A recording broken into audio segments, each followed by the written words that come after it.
Welcome to Integrity Data. In this tutorial, we're going to look at how to add a schedule template and assign that to employees. So in order to add a schedule template, I'm going to go over configuration, rule setup, and over and down to schedule templates. And you can see here I have quite a few in my demo database. You should have at least one in your new database, or you may have already put some in and just coming back for clarification on things. So what I'm going to do is add new schedule template. You want to copy an existing one? You bet, because when I do, it's going to add things in to where I don't have to go in and select them. It'll make it a lot easier for me. Maybe I'll just choose my 5 a.m. to 5 p.m. and click copy. And that's what I was talking about, are these things here, not necessarily these, although it's nice to have that in there. So what we're looking at here, we need to give this a different name.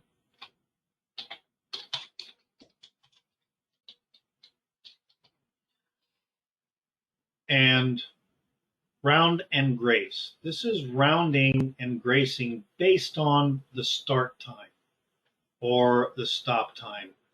Not many people will utilize this, but there are some that do that. So if I've got this selected and I click round in before, let's say 60 minutes, then I've got this person that tries to clock in. They can clock in up to, the 60 minutes. Maybe they just clock in 15, 20 minutes early, go have coffee and wait for the bell to ring. They can do that, and the system will not start calculating their time until their start time. We can also, if they clock out up to 15 minutes, round it back. Grace out, if they leave up to 15 minutes early, it's going to round them to their stop time. And grace in, maybe they come in 10 minutes late. We can grace them back in and start at their round time. Report exceptions. When do we want these items to show when we run a report? How early does a person need to clock in before we want that to be an exception on an early or late report? Same with the early out, late in, late out. Lunches. With 0 setting, I want to see anybody that's under their 30-minute lunchtime. Here, I want to see anybody over 31 minutes of their lunchtime. And on this one, I do want absences to show up on my report as well. Do we want to create the schedule on the holiday? Most times that's going to be no, but that's up to your company on what they're wishing to see and do. Here, I don't need these. I'm going to delete Tuesday, Wednesday, and Thursday, and I'm just going to edit Mondays. And I can enter in a start time, 6, with nothing after it. It assumes AM. 6 AM would assume the same thing. 6 PM, and it assumes 6 PM just like that. I don't need to add the dots, the colons, the zeros or anything, spaces. You can also click here and just choose from one of the designations that are in there. So here we're going to go to 2:30. Lunchtime, how long is their lunch? Even if they're not taking a lunch, if they're not, you would just leave this blank and this blank and then save. But we're going to do a 30-minute lunch and lunch start.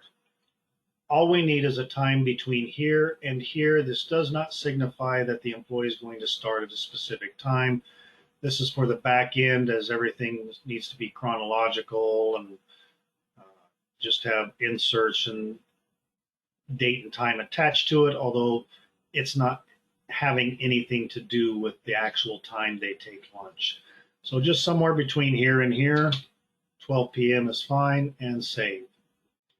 Now I've got Monday and I want to do Tuesday, Wednesday, Thursday, and Friday, but I don't want to click add new and go through that for all the days. So I'm just going to check. This is the day I want to copy.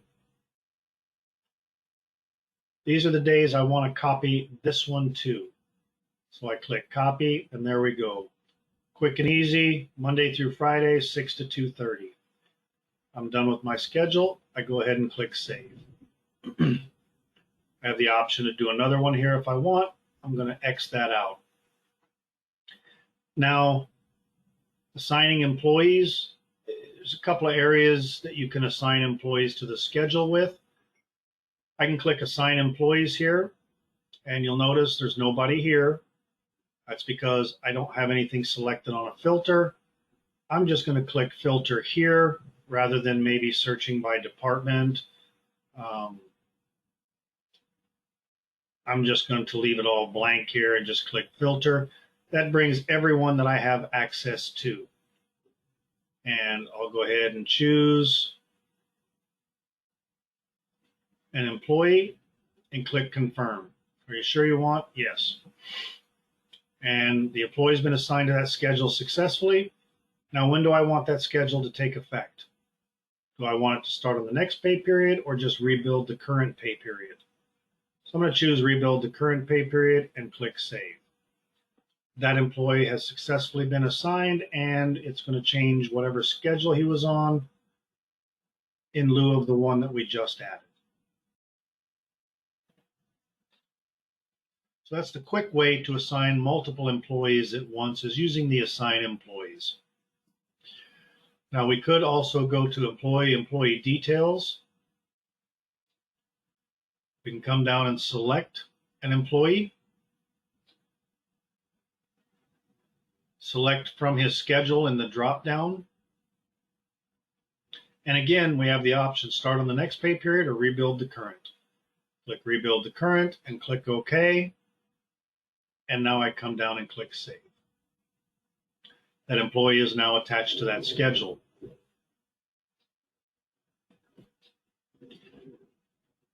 It is important, if you're utilizing schedules in your default profiles, to make sure it's updated here in your default profile. Again, you can just click edit, pick the schedule you need for John's people and click save. That way, any new person you hire that is part of John's people will automatically assign that schedule to them.